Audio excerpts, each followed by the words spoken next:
Tracey Ross, I'd like to pivot now a little bit, if we can, and talk about something else you guys have been working on at talkpoverty.org. You had a launch there recently with, I believe, Senator Elizabeth Warren participated on why seniors, rather than CEOs, deserve a raise. Could you tell us a little bit about that?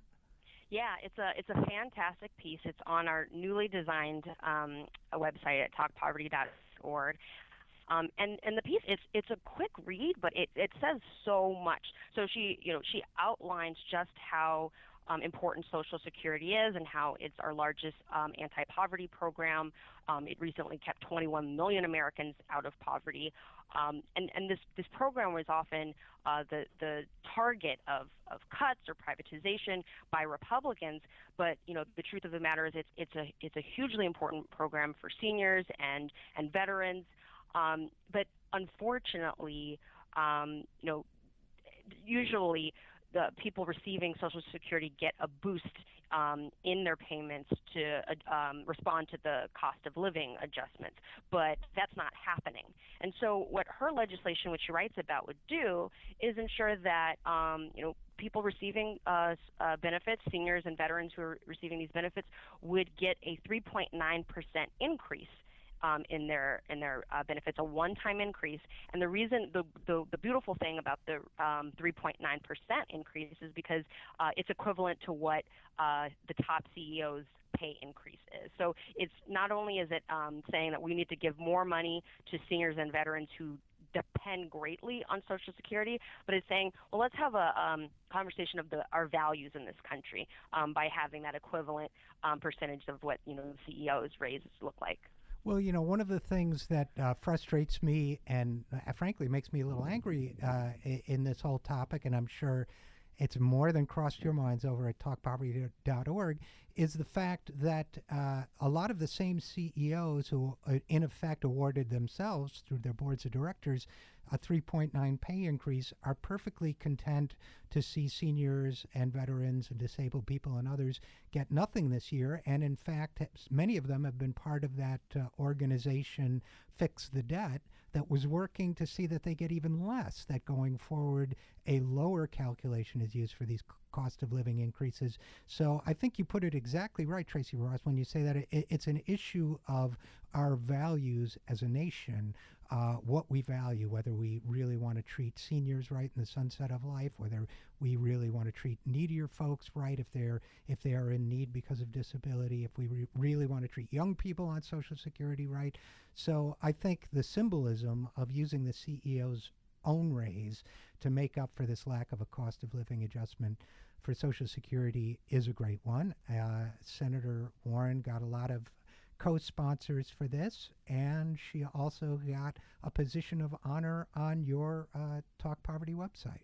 The honor was all ours to be able to host her op-ed, and I'm glad that you pointed out that many CEOs have actually been, I think, on the wrong side of this issue, which makes it all the more important. And this 3.9% increase in their benefits, it only amounts to about $50 a month.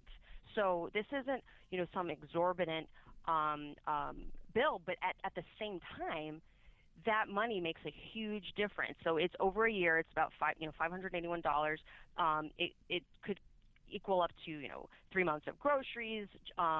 You could have a year's worth of out-of-pocket costs for prescription drugs covered. There are a lot of things that are life-saving that just a modest increase in this funding would do. So it's a fantastic piece of legislation. The piece that Elizabeth Warren wrote on our website right now, it lays out the problem and the solution beautifully. So we were just lucky to have her place her op-ed with us. Well, and I also want to get listeners to aware of the fact that I think you've redesigned talkpoverty.org recently. It looks great. There are a lot of really, and I'm saying this sincerely, I'm not just giving you guys a plug, Tracey Ross. I appreciate it. Well, it is a plug, but it's a sincere plug. It looks good. It's got a lot of really interesting stuff on it, a lot of very interesting articles. I don't know if you have other plans for changing it going forward, but right now it looks quite good. And we should also mention to people that you have done, I think, is, for the foreseeable future, it's going to make it a much easier process for people to navigate. You can easily access the podcasts that we've been doing. We're going to have a lot of good high profile contributors like Senator Sherrod Brown. We're also going to have a number of people continue to share their own stories of experiences with poverty. So it'll be a lot of the same important things that we've been sharing, but with an easier experience. And I think one of the improvements is that we have a poverty data section, and people can look at how their states are faring compared to other states. There's a interactive map.